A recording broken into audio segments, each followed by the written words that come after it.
In my humble view, which is extremely humble, I hasten to add, is that the United States is a failing state and has for many, many years been so, but has been propped up by this notion of American exceptionalism. I don't think they're exceptional at all. I think that they're a disgrace. And a bloke by the name of Nick Bryant agrees with me. Now, Nick is an impressive BBC correspondent who has written a book, and the book has stirred up a few people in the United States because they actually don't like to be told that they're not exceptional. And I've actually purchased the audio book. I've been listening to that. It's fabulous. It fills you in on all the history in relation to the United States and the things that they've stuffed up and continue to stuff up. And Trump, particularly, is one of the greatest stuff-ups of all time. And if he gets elected, we'll find out what sort of a stuff-up he actually caused. So Nick Bryant, though, has outlined a history around this notion that America isn't anywhere near as great as what the Americans think they are. And as a result, he has been on Q&A here in Australia. I think he now lives in Australia. And I was surprised, though, to see him on Morning Joe. And the reason why I was surprised was I didn't know that they knew Nick existed, but clearly they do. And that they chose to have this discussion with him. Now, Richard Hayes, who's a... how can I best describe Richard? I think he is a defence expert. And in this particular exchange, which I'll only play a part for you of, is where Richard decides to become offended by, and a few of the other people on this panel on Morning Joe also become offended by, the fact that Nick challenges their view of Americanisation. And I think it's interesting to note that if you challenge America with people that are entrenched in the American construct, then you're going to get some pushback. But Nick is an extremely articulate man, and the research that he's done is outstanding, and he's here producing this different view of America, and one that we all should take note of, I think. So I'm going to play a little bit of that video for you. The beginning bit is about Trump talking about, which is an introduction, I guess, to Nick and what all of this means. So I'll just play that for you, and we'll talk about it as we go through it. We have to change the system. We have to straighten out what's going on in these courts. We got a rigged deal going this whole country, and we've got to do it. And those appellate courts have to step up and straighten things out, or we're not going to have a country any longer. This election coming up on November 5th, 2024, is going to go down as the most important day, because if we don't win, it's all of us, it's millions of people. If we don't win, this country is finished. Country is finished if he doesn't win an election. Donald Trump at a rally in Arizona last night, offering his dim view of America, claiming... I guess the argument from Nick is that the country had been finished for years, and he's just highlighting that through his book. The whole country is rigged against him, giving an ominous warning about America's future if he does not defeat President Biden in November. Our next guest argues the division we're seeing in America right now, not really a product of our times. It's actually part of the fabric of our country's history.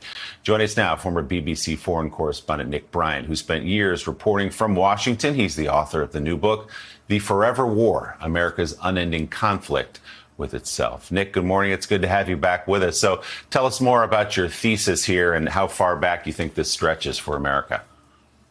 My thesis, Willie, is that Donald Trump is as much a product of American history as John F. Kennedy, Abraham Lincoln, Ronald Reagan, or Joe Biden. It's just the history that we tend to forget, misremember, or deliberately erase. What it also argues is that you're in this forever war, an unending conflict, because so much of that history is unresolved. You have an unending conflict about abortion. You have an unending conflict about guns. You have an unending conflict about race. So much of the history is unresolved. And what I also say is division has so often been the default. If you go back to the founding days of the Republic, victory over the British brought independence, but it didn't bring an instant sense of nationhood. It wasn't till about 50 years later that America really had a national consciousness. America has always been divided, and we are seeing those divisions play out now. Nick, it's Richard Haas. It just seems to me what you're offering up as a true glass half empty view of this country. Of course there's divisions. Of course there's differences.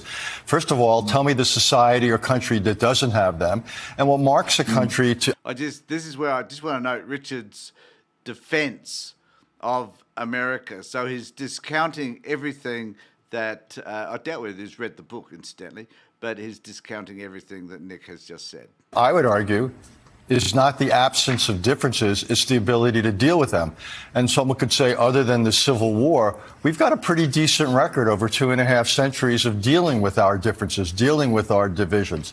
So why are you treating us so negatively and, if you will, so differently from your own country or any other? Yeah, how dare he's talking about America, he's not talking about the UK. They're just as stuffed.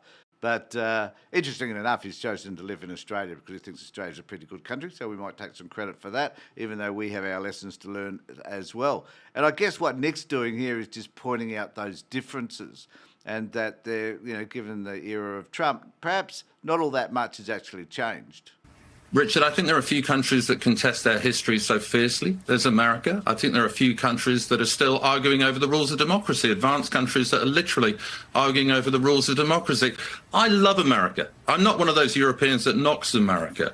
I feel more comfortable in America than I do in my homeland of Britain. I have a daughter who is American. She is already showing signs of being a bona fide New Yorker, and I absolutely love that. I've always somebody who's told a great story about America, but as a BBC correspondent in the Trump era, that story became very hard to tell because the news cycle almost seemed like a history cycle in microcosm. Constant arguments over guns, constant arguments over race, constant arguments over the apportionment of power between the president, the judiciary and the legislature. These are arguments that have always been there. You talk about slavery and things were sorted out after that, but the way that was sorted out, Richard, as you know, was to have segregation in the South.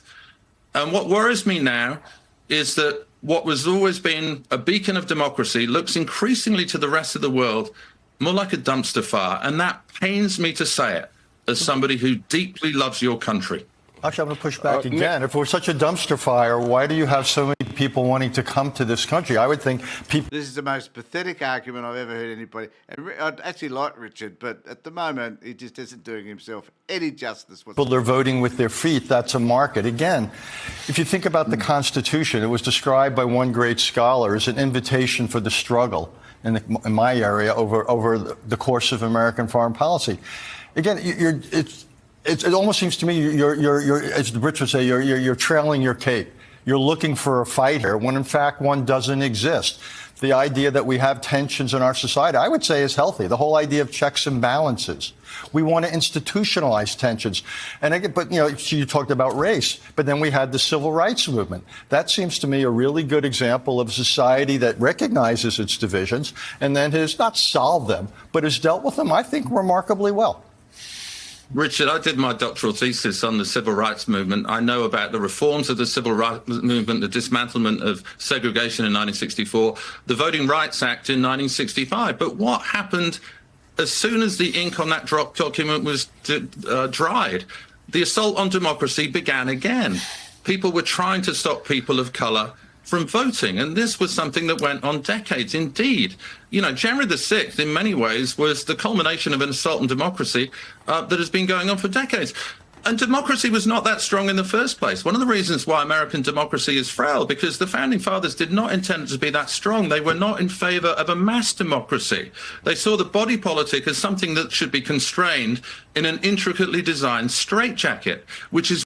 I love this shot. There's a group of very uncomfortable commentators here while Nick's beating them across the head. Why you had things like the Electoral College and why you had counter-majoritarian mechanisms like the Senate. One of the reasons why democracy is frail right now, because it wasn't that strong in the first place. Nick, I get you. And we have Eugene here who sort of is a bit softer than Richard was, but nevertheless feeling very uncomfortable. So I guess the reason why I wanted to play this is that I've thought this for many years, and I'm not a scholar, but I've always thought that the United States was weaker than what they would propose themselves to be. And it's about time someone came out and spoke about it. And it's really fascinating to watch how Nick has made them feel uncomfortable because he's challenged their version of the truth. So let me know what you think in the comment section below. Do you think the United States is a failed state? Because I do, and certainly the election of Donald Trump will prove just that. So let me know what you think. In the meantime, take care, look after yourselves, and more importantly, be safe.